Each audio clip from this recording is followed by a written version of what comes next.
भोगीसाठी बनणारी ही सोलाण्याची भाजी. त्यासाठी कढईत मी 4 ते 5 चमचे तेल घेतलं, 2 चमचे राई टाकली, 1 चमचा जिरं टाकलं.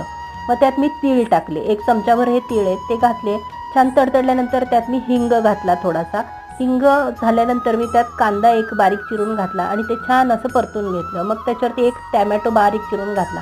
ही फोडणी छान अशी परतून झाल्यानंतर त्यात मी कच्चं वाटण घेतले, कांद्या खोबऱ्याचं हे कच्चं वाटण आहे. मग गॅसची फ्लेम लो करून त्यात मी हळद, चवीनुसार तिखट, काश्मीरी लाल तिखट कलरसाठी चवीनुसार मीठ घातलं आणि मग ते छान मसाले एकसारखे परतून घेतले.